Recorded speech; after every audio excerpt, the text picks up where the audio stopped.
तो विद्यार्थियों, हमारे गॉस के नियम का जो अगला अनुप्रयोग है उसकी हेडिंग है समावेशित अचालक गोले के जो आयतन होता है उसमें आवेश वितरण हो रखा है पूरे के पूरे आयतन में, ठीक है। और उसके कारण उसके निकटवर्ती बिंदु पर हमें विद्युत क्षेत्र की तीव्रता निकालनी है। तो यहाँ पे हमारा गोला कैसा है? अचालक है, ठीक है। तो हम क्या करेंगे, आवेश को इस तरह से वितरित करेंगे इसके आयतन में कि आवेश कैसा वितरित हो?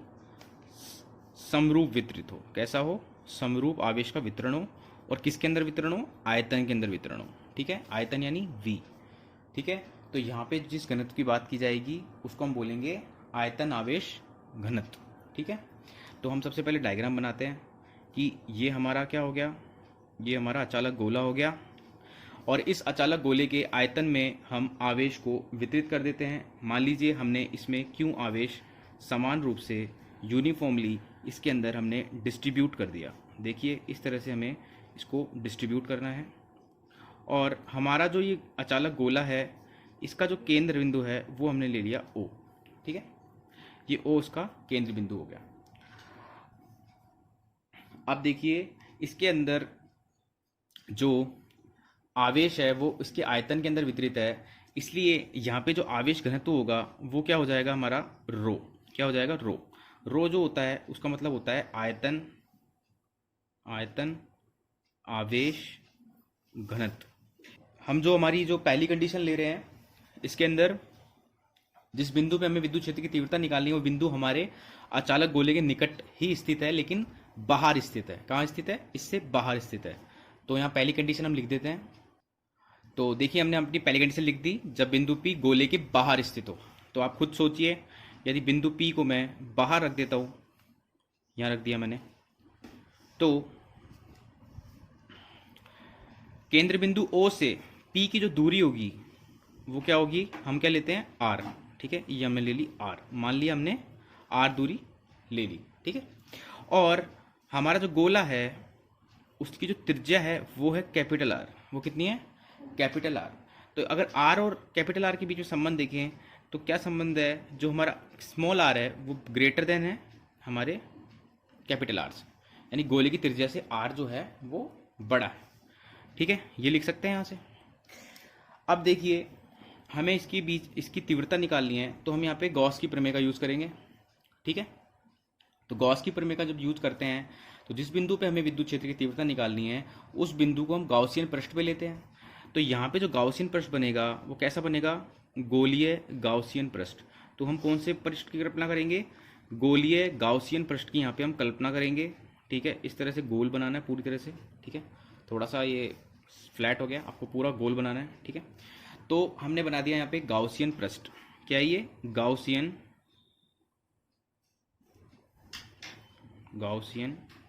पृष्ठ। अब गाउसियन पृष्ठ एक तरह का गोला ही है ये, ठीक है। गोला है ये, ठीक है, गोलीय है, ठीक है। तो अब हम क्या करेंगे, सबसे पहले हम यहाँ पे लिखते हैं आवेश घनत्व लिख देते हैं। तो हमारा जो आयतन आवेश घनत्व होगा, आयतन आवेश घनत्व होगा, जिसको हम किससे दर्शाते हैं? रो से। वो इक्वस टू हो जाएगा आवेश बटे आयतन। इसकी परिभाषा क्या होती है? आवेश बटे आयतन, ठीक है। ये हमने इसकी परिभाषा से लिख दिया कि आयतन, कितने आयतन में कितना आवेश है, ठीक है। तो वो हो गया आवेश घनत्व, रो, आयतन आवेश घनत्व। तो आवेश हमने इसको कितना दिया था? क्यों? तो क्यों हमने इसको आवेश दिया था गोले को, ठीक है। समरूप इसको आवेशित किया था, इसके आयतन में हमने इतना आवेश दिया था, कितना? क्यों आवेश। और इसका जो आयतन होता है, तो गोले का आयतन होता है, आपको याद होगा गोले का आयतन का जो फॉर्मूला होता है वो होता है 4/3 पाई आर क्यूब, ठीक है। 4/3 पाई आर क्यूब, यानी आयतन की जो यूनिट होती है मीटर में क्यूब होती है, मीटर क्यूब होती है, ठीक है। तो ये हो गया हमारा आवेश घनत्व। तो यहाँ पे लिख सकते हैं रो इक्वल्स टू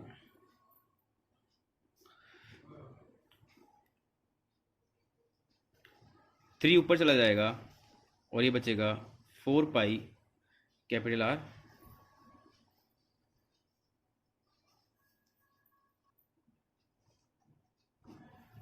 ठीक है। इसकी जो विमा होगी, इसका जो यूनिट होगा वो क्या होगा, कूलाम पर मीटर क्यूब, ठीक है, कूलाम पर मीटर क्यूब। इसको मैं हिंदी में लिख देता हूँ, ये इसकी विमा हो गई। अब देखिए ये इक्वेशन नंबर आ गई 1, इक्वेशन नंबर आ गई 1। अब अपन गाउस की प्रमेय लगाते हैं। हमने गाउसियन प्रश्न तो बना लिया, तो गाउस की प्रमेय में क्या होता था, सबसे पहले हम परिबद्ध आवेश निकालेंगे। तो गाउसियन पृष्ठ से परिबद्ध आवेश, गाउसियन पृष्ठ से परिबद्ध आवेश को हम दर्शाते हैं सिग्मा क्यू से। तो हमारा जो सिग्मा क्यू जो होगा उसकी वैल्यू क्या हो जाएगी भाई, गाउसियन पृष्ठ के अंदर जो आवेश आ रहा है आपको देख सकते हैं, टोटल आवेश कितना आ रहा है, क्यू आवेश आ रहा है। तो हमारे सिग्मा क्यू की वैल्यू कितनी हो गई, कैपिटल क्यू। तो इक्वेशन नंबर आ गई ये सेकंड। अब हम निकालेंगे फ्लक्स, गाउसियन पृष्ठ से संबंध फ्लक्स। तो क्या करेंगे, हम एक छोटा सा अल्पांश लेते हैं, यहाँ पे ये ले लिया हमने छोटा सा अल्पांश। इसका क्षेत्रफल क्या है, इसका क्षेत्रफल है ds, ds। तो क्षेत्रफल सदिश की दिशा कहाँ है, इस पृष्ठ के लंबवत होती है हमेशा, ठीक है। क्षेत्रफल सदिश की दिशा इस पृष्ठ से लंबवत होती है। ये जो अल्पांश है वो किसका है, इस गाउसियन पृष्ठ का अल्पांश है। तो इसकी जो सदिश वेक्टर होगा हमारा, वो उसकी दिशा कहाँ होगी, इस पृष्ठ के लंबवत, ठीक है। और इस पर जो विद्युत क्षेत्र की तीव्रता होगी इसके परिबद्ध आवेश के कारण वो भी इसी दिशा में होगी, ठीक है। यानी ये दोनों एक दूसरे के पैरेलल होंगे, यानी इन दोनों के मध्य में जो थीटा होगा वो क्या हो जाएगा, 0 डिग्री। यानी थीटा जो होगा वो कितना हो जाएगा, 0 डिग्री, ठीक है। अब तक हम जो पढ़ते आए थे उसी तरह से करना है। तो यहाँ पे मैं लिख देता हूँ कि गाउसियन पृष्ठ के अल्पांश क्षेत्रफल ds से संबद्ध विद्युत फ्लक्स, क्योंकि फ्लक्स जो होता है वो क्षेत्रफल से संबद्ध होता है। तो यहाँ पे क्षेत्रफल हमारा अल्पांश है, अल्पांश का क्षेत्रफल ds है, तो ds से संबद्ध फ्लक्स हो जाएगा d फाई, छोटा सा फ्लक्स छोटे से क्षेत्रफल के कारण। तो हम जानते हैं d फाई का जो फॉर्मूला होता है वो हम जानते हैं, वो होता है E डॉट ds, ठीक है। अब यहाँ पे जो s है, ds जो है वो 0 की तरफ अग्रसित है। तो यदि हमें संपूर्ण गाउसियन पृष्ठ का, यदि हमें संपूर्ण पृष्ठ का निर्गत से संबद्ध फ्लक्स निकालना है, से परिबद्ध फ्लक्स निकालना है, तो हम क्या करेंगे, इस इक्वेशन का, ऊपर वाली इक्वेशन का समाकलन कर देते हैं दोनों तरफ, क्योंकि हमें सीमांत अवस्था प्राप्त हो चुकी है। देख सकते हैं सीमांत अवस्था है ds की।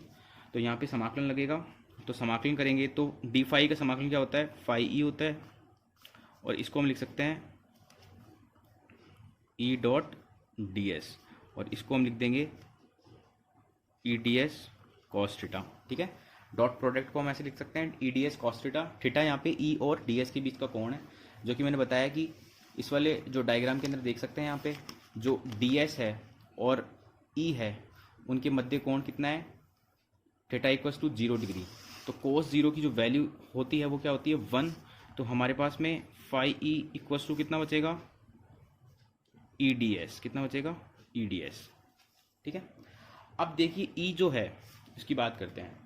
तो जो ई जो है वो अगर हम देखें तो केंद्र जो हमारा जो डायग्राम था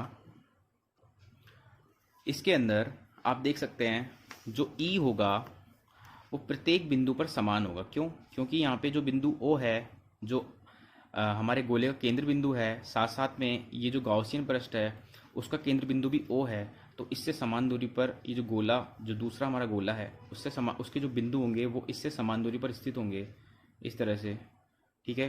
तो इसके हर पॉइंट पे जो विद्युत क्षेत्र की तीव्रता का जो परिमाण होगा वो कैसा होगा, बराबर होगा। कैसा होगा, समान होगा। इसलिए समान होने के कारण ये जो हमारा विद्युत क्षेत्र है वो इस पूरे के पूरे निकाय में कैसा है, नियत है। कैसा है, नियत है, चेंज नहीं हो रहा है, ठीक है। दूसरी बात, ई और डी एस की जो दिशा होगी वो हर बिंदु पर एक समान दिशा में होंगे दोनों। चाहे आप यहाँ पे अल्पांश लेके देख लीजिए, यहाँ पे भी जो हमारा ई होगा वो इस दिशा में होगा, पृष्ठ के लंबवत होगा, और डी एस भी पृष्ठ के लंबवत होगा, दोनों एक ही दिशा में होंगे, इसलिए इनके बीच का कोण थीटा आएगा। तो ऐसे ही बहुत सारे अल्पांश अगर लोगे तो सब में ऐसा ही होगा। तो हमने एक अल्पांश लेके देख लिया यहाँ पे, ठीक है। तो यहाँ पे देख सकते हैं आप ई नियत है, इसलिए हम ई को यहाँ से बाहर निकाल सकते हैं। तो ई जब बाहर निकल जाएगा तो हमारा समाकलन, ये जो पृष्ठीय समाकलन है सारा का सारा, क्या समाकलन है, पृष्ठीय समाकलन है, तो ds अंदर बचेगा। ठीक है, अब ये जो ds है ये अल्पांश का क्षेत्रफल है, ठीक है, और इसके ऊपर समाकलन लगा हुआ है, इसका मतलब ये संपूर्ण क्षेत्रफल की बात कर रहा है, क्योंकि समाकलन का मतलब होता है इंटीग्रेशन ऑफ जो भी दिया हुआ है इसके अंदर सबका इंटीग्रेशन। तो इंटीग्रेशन मतलब टोटल क्षेत्रफल। तो किस क्षेत्रफल की बात की जा रही है यहाँ पे, गाउसियन पृष्ठ के क्षेत्रफल की, क्योंकि अल्पांश किसका है, गाउसियन पृष्ठ का। तो हमारा जो गाउसियन पृष्ठ था वो हमारा गाउसियन पृष्ठ ये है, इसके क्षेत्रफल की बात की जा रही है। ठीक है, तो गाउसियन पृष्ठ एक तरह का गोला है, तो गोला होता है तो हम लिख सकते हैं चूंकि जो हमारा फाई ds होगा, समाकलन ऑफ ds होगा, वो क्या हो जाएगा 4πr²। कैसे हुआ, r² क्या है, r² गाउसियन पृष्ठ की त्रिज्या हो जाएगी। ठीक है, क्योंकि बिंदु P गाउसियन पृष्ठ पर स्थित है और बिंदु P की केंद्र बिंदु गाउसियन के पृष्ठ के केंद्र बिंदु से दूरी जो है वो कितनी है, r है, इसलिए यहाँ पे जो इसका जो क्षेत्रफल हो जाएगा वो कितना हो जाएगा 4πr²। अब देखिए इसको हम इस इक्वेशन में पुट करते हैं, तो हमारे पास में जो फाई आएगा, फाई ई जो आएगा वो क्या आएगा, E.4πr², ये आ जाएगा। इसको हमने लिख दिया इक्वेशन नंबर 3। क्या लिख दिया, इक्वेशन नंबर 3। अब हम जानते हैं गाउस प्रमेय से, गाउस नियम से फाई की एक और डेफिनेशन होती है कि परिबद्ध जो आवेश होता है, परिबद्ध जो आवेश होता है गाउसियन पृष्ठ से, वो कितना गुना होता है, 1/ε0 गुना। कितना गुना होता है, 1/ε0 गुना होता है। तो यहाँ पे हम इसकी जो डेफिनेशन थी वो लिख सकते हैं सिग्मा क्यू अपॉन ε0। परिबद्ध आवेश कितना होता था, परिबद्ध आवेश कितना होता था, इतना होता है। तो अब देखिए यहाँ से सिग्मा क्यू की वैल्यू इक्वेशन नंबर 2 से लिखेंगे तो q/ε0 लिखी जा सकती है। ठीक है, तो यहाँ पे हमारे पास में जो फाई ई की जो इक्वेशन नंबर 3 है और ये जो इक्वेशन आई है, इक्वेशन नंबर जो 4 आई है, इन दोनों को यदि मैं कंपेयर करूँ तो क्या मैं ये लिख सकता हूँ, क्या फाई ई, यहाँ पे ई 4πr² बराबर इसके हो जाएगा q/ε0 के। सही बात है, ठीक है। तो यहाँ से ई की वैल्यू निकल के आ जाएगी q/4πε0r²। 4π होगा वो उसके नीचे आ जाएगा, वज्र गुणा कर दिया हमने, क्रॉस मल्टीप्लाई कर दिया, तो ई आ गया हमारा इस तरह से। ठीक है, अब देखिए यहाँ पे ये जो वैल्यू है ε0 वाली 1/, इसको मैं ऐसे लिख सकता हूँ 1/4πε0 q/r²। ये वैल्यू किसकी बराबर हो रही है, k के बराबर। k क्या होता था, समानुपाती नियतांक। आपने पढ़ा था कूलाम का नियम, जब आपने k की वैल्यू पढ़ी थी कि k इक्वल्स टू क्या होता था, तो इसकी जगह मैं लिख सकता हूँ kq/r²। तो हमारे पास में फाइनल जो हमारा जो व्यंजक आया है वो क्या है, ई का, ई इक्वल्स टू kq/r²। किसके लिए आया ये आया हमारे अचालक गोले के अंदर यदि हम उसके आयतन में आवेश वितरित कर देते हैं समरूप, समान, यूनिफॉर्मली, तो हमारे पास में उसके बाहर स्थित बिंदु पर विद्युत क्षेत्र की तीव्रता का जो व्यंजक होगा वो क्या आएगा, E इक्वल्स टू kq/r²। ठीक है, तो यहाँ पे हमारे पास में ये व्यंजक आ चुका है। अब हम देखते हैं यहाँ पे E जो है वो व्युत्क्रमानुपाती है। यहाँ पे जो E आउट आया है हमारे पास में, ई आउट जो आया है हमारे पास में क्या है, ये व्युत्क्रमानुपाती है 1/r² के, यानी दूरी के वर्ग के व्युत्क्रमानुपाती है। जो दूरी है बिंदु P की, उसके केंद्र बिंदु R के केंद्र बिंदु O से उस दूरी के वर्ग के व्युत्क्रमानुपाती है। ठीक है, और यहाँ पे जो k की वैल्यू है वो लिखी है हमने 1/4πε0। ठीक है, इस चीज़ को ध्यान रखना। ठीक है, जैसे जैसे दूरी अगर अपन बढ़ाएंगे तो ई की वैल्यू क्या हो जाएगी, बढ़ेगी। ये दूरी बढ़ेगी तो ई की वैल्यू घटेगी, और अगर दूरी घटेगी तो ई की वैल्यू बढ़ेगी। ठीक है, इस चीज़ का आपको ध्यान रखना है।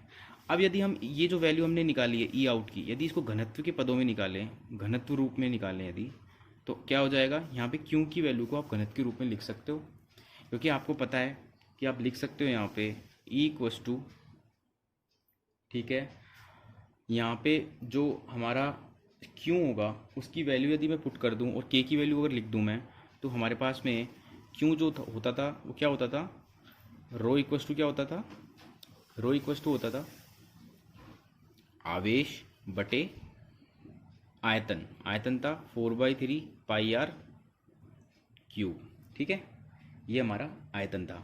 अब यहाँ से यदि हमें क्यू की वैल्यू निकालनी है, क्यू की वैल्यू क्या आ जाएगी, रो मल्टीप्लाई में चला जाएगा यहाँ पे 4/3 पाई आर क्यूब। ठीक है, तो इस वैल्यू को हम यहाँ पुट कर देते हैं 4/3 पाई आर क्यूब रो, और नीचे 4 pi epsilon naught r square, ये के की वैल्यू, और साथ में आर स्क्वायर है ही। तो यहाँ से देखिए आप, रो को अगर मैं निकाल दूँ और जो चीज़ कटने वाली है उसे काट दूँ, तो हमारे पास में बचेगा 3 एप्सिलॉन नॉट। ठीक है, 3 नीचे आ गया, और एप्सिलॉन नॉट है ही, 4 पाई से 4 पाई कट जाएगा। ठीक है, तो बचेगा क्या, r cube upon r square. ठीक है, ऊपर आर क्यूब है ही, नीचे आर स्क्वायर है ही। तो हमारे पास में ये व्यंजक आ गया।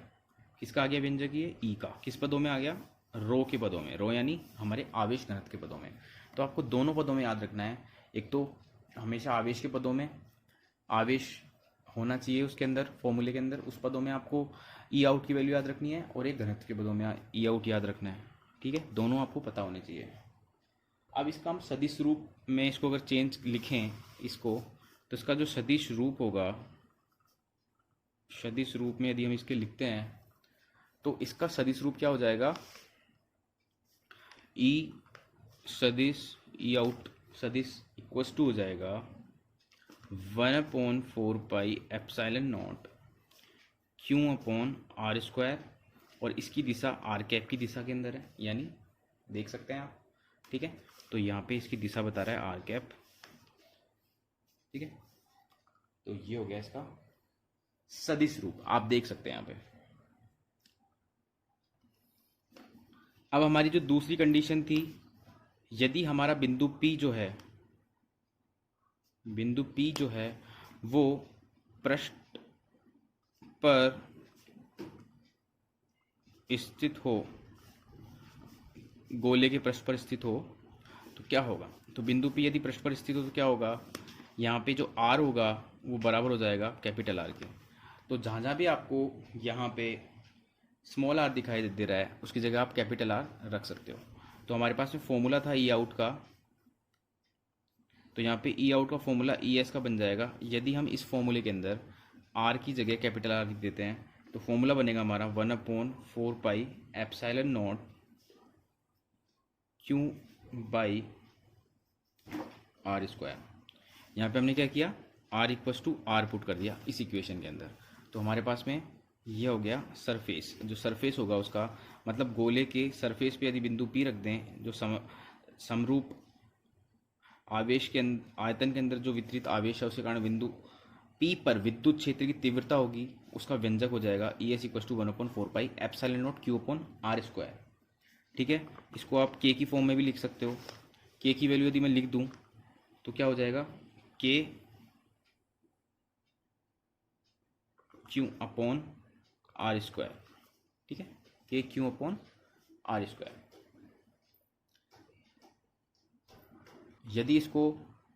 यदि आपको इस फॉर्मूले को आवेश घनत्व के रूप में लिखना है तो आप क्या करोगे,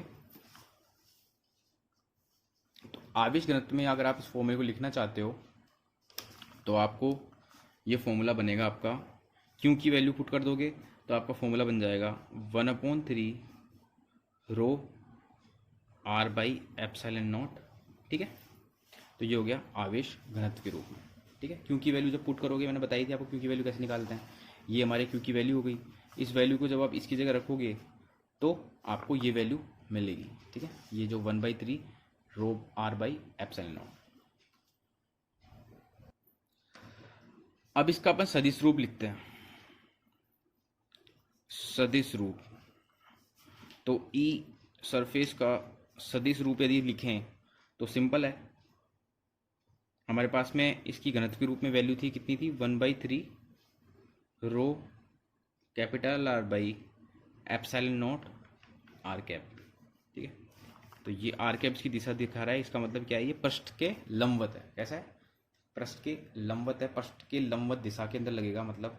ठीक है, बिंदु पी हमारा पृष्ठ के ऊपर स्थित है, इस तरह से।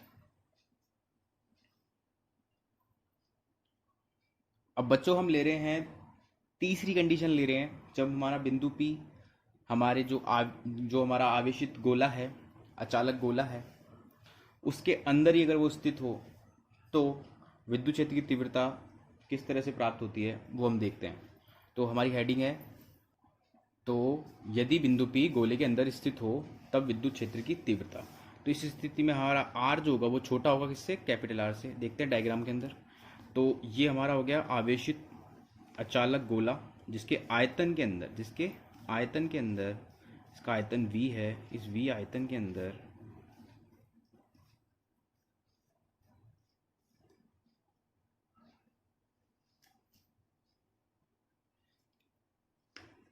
यहाँ पे जो है हमने ले लिया केंद्र O, ये हो गया इस गोले का केंद्र O।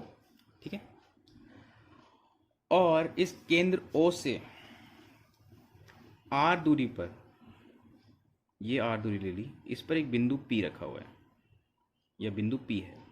ठीक है, इस बिंदु P जो है ये इस गोले के अंदर स्थित है, इसका मतलब जो R है वो इसकी त्रिज्या से क्या हुआ है, कम है, छोटा है। तो यहाँ पे आप देख सकते हैं मैंने यही लिखा है, जो R है वो इसकी त्रिज्या से छोटा है। ठीक है, अब हम क्या करेंगे, सबसे पहले हम इसका आवेश घनत्व निकालते हैं। आवेश घनत्व तो हमको पता ही है, जो हम तक निकाला था, रो। ठीक है, आवेश जो हमने इसको दिया है क्यू बाई आयतन में। ठीक है, आयतन यानी 4/3 पाई आर क्यूब। ठीक है, ये हो गया इसका आवेश घनत्व, ये तो हमको पता है ही। ठीक है, इक्वेशन नंबर ये हमेशा 1 होती है। अब देखिए, अब हम क्या कर रहे हैं, इस बिंदु पर विद्युत क्षेत्र की तीव्रता फाइंड आउट कर रहे हैं। तो हम एक काल्पनिक गाउसियन पृष्ठ की परिकल्पना करते हैं। तो यहाँ पे हमने एक गाउसियन पृष्ठ की परिकल्पना कर दी। आपको गाउसियन पृष्ठ दिख रहा है या नहीं दिख रहा, इसको मैं रेड पेन से बना देता हूँ, हाईलाइट कर देता हूँ। ये हमारा गाउसियन पृष्ठ हो गया। ठीक है, अब इस गाउसियन पृष्ठ से परिबद्ध आवेश जो होगा, परिबद्ध आवेश निकाल लेते हैं। परिबद्ध आवेश किससे, गाउसियन पृष्ठ से, गाउसियन पृष्ठ से परिबद्ध आवेश क्या होता है, सिग्मा क्यू। अब यहाँ पे जो परिबद्ध आवेश जो होगा वो क्या होगा भाई, टोटल आवेश तो उसके ऊपर क्यू है, पूरा जो आवेश है ना क्यू है। लेकिन हमको इस गाउसियन पृष्ठ से परिबद्ध आवेश देखना है, तो इसके अंदर जितना आवेश आ रहा है, तो मान लीजिए इसके अंदर जो परिबद्ध आवेश आ रहा है वो आ रहा है क्यू डैश। हमें नहीं पता कितना आ रहा है, तो हमने मान लिया क्यू डैश। क्यू तो आ ही नहीं सकता, क्योंकि क्यू तो इसके परिबद्ध है ही नहीं ना। क्यू तो इसके बाकी जो आवेश है वो तो बाहर है। इसके अंदर जो परिबद्ध भाग में, इसकी जो चारों तरफ जो ये रेखा जा रही है, जो सतह है, इससे परिबद्ध कितना आवेश आ रहा है, तो वो आ रहा है क्यू डैश। कितना आ रहा है, क्यू डैश। तो हमने यहाँ पे लिख लिया क्यू डैश आवेश आ रहा है। अब हम क्यू डैश की वैल्यू हम रो के पदों में निकाल सकते हैं, क्योंकि रो तो हर जगह नियत होता है। ठीक है, जो आवेश घनत्व होता है, ये जो हमारा घनत्व है ये कैसा होता है, नियत रहता है ये तो। ठीक है, तो हम इस क्यू डैश की वैल्यू इसके पदों में निकालें तो क्या आएगी, क्या होता है, रो मल्टीप्लाई बाय आयतन 4/3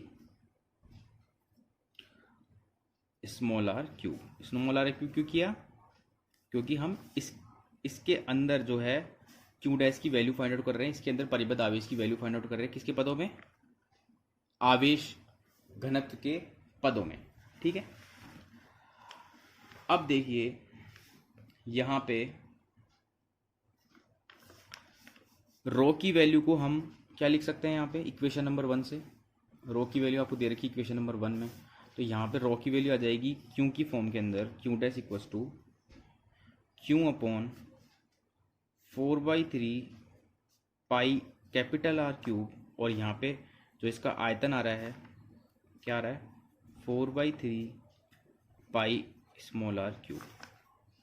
यहाँ पे मैं एक बार आपको लिख देता हूँ, क्यू डैश बराबर क्या होता है, आवेश घनत्व मल्टीप्लाई बाय आयतन।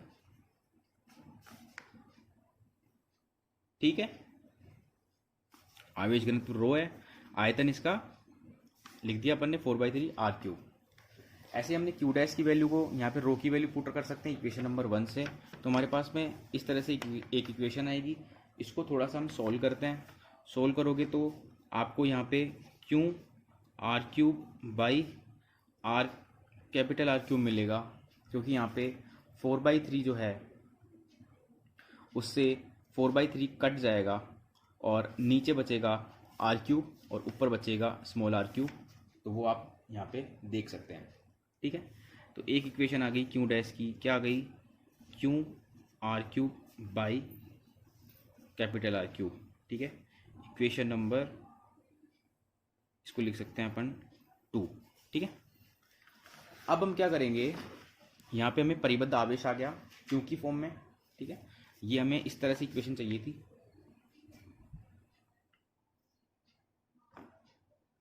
अब हमें निकालना है गाउसियन पृष्ठ से परिबद्ध विद्युत फ्लक्स, यानी फाई ई निकालना है। तो फाई ई निकालोगे तो फाई ई का फॉर्मूला होता है पृष्ठीय आवेश ऑफ, पृष्ठीय समाकलन of E dot D S. ठीक है, इसको मैं लिख सकता हूँ, ये आप सभी जानते हैं, कॉस थीटा। अब देखिए यहाँ पे जो हमारा ई और डी एस वेक्टर है, ई और डी एस वेक्टर है, वो यहाँ पे भी कैसा होगा, एक तो हमारा विद्युत क्षेत्र कैसा होगा, नियत होगा। ठीक है, दूसरा इस स्थिति के अंदर भी सेम ई और डी एस कैसे होंगे, पैरेलल होंगे, यानी इनके मध्य जो कोण होगा वो 0 डिग्री होगा। तो cos 0 की वैल्यू कितनी हो जाएगी, 1 हो जाएगी। ठीक है, तो यहाँ पे फाई ई अगर मैं लिखना चाहूँ तो लिख सकता हूँ, ई नियत है इसलिए समाकलन यदि करेंगे तो ये ई बाहर हो जाएगा, अंदर बचेगा डी एस। अब आप जानते हैं डी एस जो होता है वो गाउसियन जो हमारा गोलीय पृष्ठ होता है उसका क्षेत्रफल होता है। तो यहाँ पे चूंकि d s to 4πr square, small r square. ठीक है, तो यहाँ पे यदि मैं इसकी वैल्यू पुट कर दूँ तो हमारे पास में फाई ई इक्वल्स टू क्या आ जाएगा, ई डॉट 4πr स्क्वायर।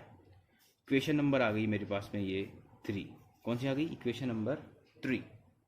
अब आप जानते हैं गाउस की प्रमेय से हमारे पास में फाई ई की जो दूसरी डेफिनेशन होती है वो होती है 1/ε0 मल्टीप्लाई बाय क्यू डैश। ये होती है ना, यहाँ पे क्यू डैश लेंगे, क्यों, क्योंकि इससे परिबद्ध आवेश कितना है, क्यू डैश, और गाउसियन पृष्ठ से परिबद्ध आवेश कितना है, क्यू डैश। यहाँ पे क्यू डैश है और वो कितना गुना है, 1/ε0 गुना, वो क्या दर्शाएगा, हमारा फ्लक्स फाई।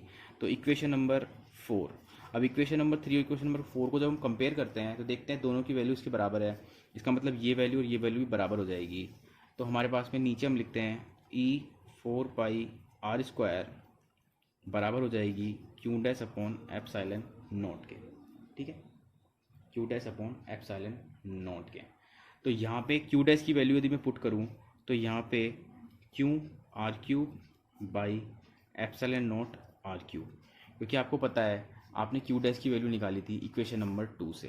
तो यहाँ से हमने इक्वेशन नंबर 2 से क्यू डैश की वैल्यू को हमने इसके अंदर इसके बराबर करके लिखा और क्यू डैश की जगह हमने लिख दिया।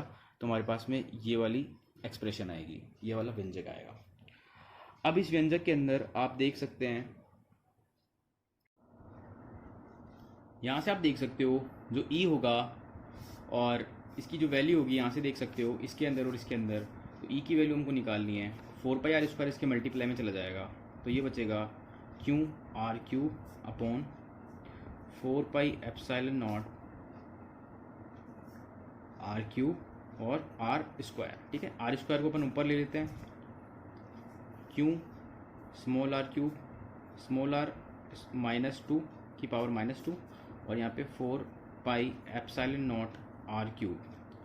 ठीक है, तो ई की वैल्यू क्या आ जाएगी, दोनों की जो बेस है वो समान है और घातें जो होती है वो जुड़ जाती है। तो यहाँ से हमको बचेगा, ऊपर बचेगा क्यू आर। ठीक है, घातें जुड़ने के बाद में हमारे पास में जो बचेगा r की पावर 1 बचेगी और नीचे जो है वो है 4πε0 r³ बचेगा। तो ये आ गया हमारा विद्युत क्षेत्र की तीव्रता का व्यंजक किस पदों में, आवेश के पदों में, ठीक है।